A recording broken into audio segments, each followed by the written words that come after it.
বিভিন্ন ছদ্মবেশে আড়ালে থেকে তারা বিভিন্ন সংগঠনের পরিচয় রাজনীতি করেছে। এমনকি এখন যারা ছাত্র সংগঠন রয়েছে আমাদের প্রতিদ্বন্দ্বী রাজনৈতিক দলে, তারা কিন্তু অতীতে ছাত্রলীগের সদস্য ছিল এবং ছাত্রলীগের সদস্য হয়ে আমাদের নেতাকর্মীদের উপরে অত্যাচার নির্যাতনে তারা অংশগ্রহণ করেছে।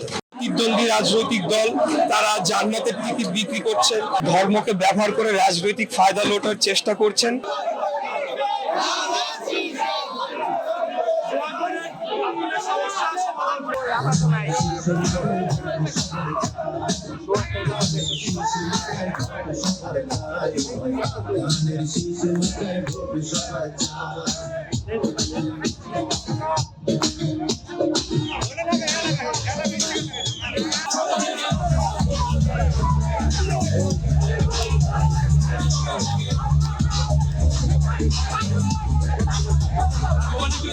প্রতিদ্বন্দ্বী রাজনৈতিক দল তারা জান্নাতের টিকিট বিক্রি করছেন, তারা খুব অন্যায়ভাবে বিভিন্ন বাসা বাড়িতে কোরআন শরীফ দিয়ে তারা কসম কাটাচ্ছেন।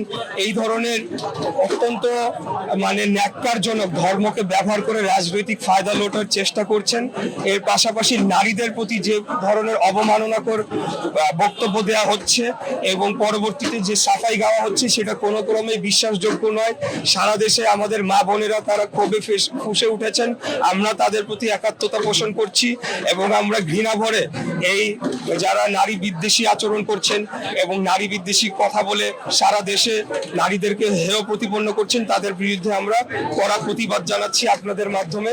এবং আমরা বলতে চাই বাংলাদেশের মানুষ এটাকে কোনোভাবে গ্রহণ করবে না এবং আগামী 12ই ফেব্রুয়ারি তারা ব্যালটের মাধ্যমে এর জবাব দিবে। এটা আমি মনে করি। আপনাকে রাজনীতির মাঝে বিভিন্ন সময় প্রতিদ্বন্দ্বী দল নেপোটিজম বলছে, আপনি নেপোটিজম করছেন, আপনার নিজের কোনো অভিজ্ঞতা নেই, আপনি আপনার বাবার অভিজ্ঞতাটা বিক্রি করছেন, এরকম বিভিন্ন কথা বলছেন। তো সেই উত্তরে আপনি আসলে ভোটারদেরকে আপনার উপরে আস্থা রাখতে কতটা বলবেন বা কি বলবেন? আমি বলবো যে এটা যারা বলছে আসলে তারা তাদের কোনো রাজনৈতিক ভিত্তি নাই।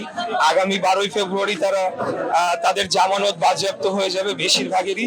আর যদি আমি নেপোটিজম করে থাকি তাহলে তো সেই জবাবটা ভোটাররাই দিবে। ভোটাররা আমাকে নির্বাচিত করবেন না, ভোট দিবেন না। তো এটা ভোটাররাই সিদ্ধান্ত নেক, বাংলাদেশের জনগণ সিদ্ধান্ত নেক। কারণ আমরা তো একটা সুষ্ঠু নির্বাচনের অপেক্ষায় রয়েছি। সুষ্ঠু নির্বাচনে যদি এরকম কোনো বিষয় থাকে যে আমার অভিজ্ঞতা নেই এবং আমি পারিবারিক সূত্রে বা উত্তরাধিকার সূত্রে আমি রাজনীতি করছি, তাহলে ভোটাররা তো আমাকে ভোটই দিবে না। সামাজিক যোগাযোগ মাধ্যমে বিভিন্ন বট বাহিনী বলে যেটা আছে সেটা আমাদের যারা প্রতিদ্বন্দ্বী রাজনৈতিক দল তাদেরকে আমরা গুরুত্ব এই কারণে বলে থাকি, তারা প্রকাশ্যে কোনোদিনও রাজনীতি করে নাই। বিভিন্ন ছদ্মবেশে আড়ালে থেকে তারা বিভিন্ন সংগঠনের পরিচয় রাজনীতি করেছে। এমনকি এখন যারা ছাত্র সংগঠন রয়েছে আমাদের প্রতিদ্বন্দ্বী রাজনৈতিক দলে, তারা কিন্তু অতীতে ছাত্রলীগের সদস্য ছিল এবং ছাত্রলীগের সদস্য হয়ে আমাদের নেতাকর্মীদের উপরে অত্যাচার নির্যাতনে তারা অংশগ্রহণ করেছে। বাস্তব রাজনীতি, ভোটের রাজনীতি আর এই সোশ্যাল মিডিয়ার রাজনীতি কমপ্লিটলি ভিন্ন।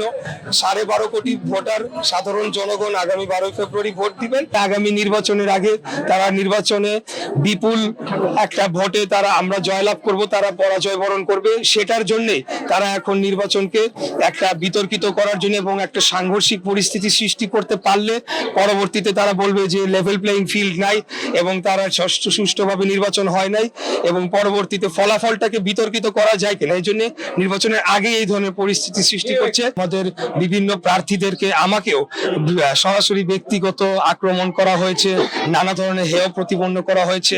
আমার মৃত বাবাকে পর্যন্ত টেনে আনা হয়েছে, তাকে টেনে এনে আমাকেও ছোট করার, খাটো করার চেষ্টা করা হয়েছে। কিন্তু আমরা এটার কোনোটারই জবাব দেই নাই, দিবও না।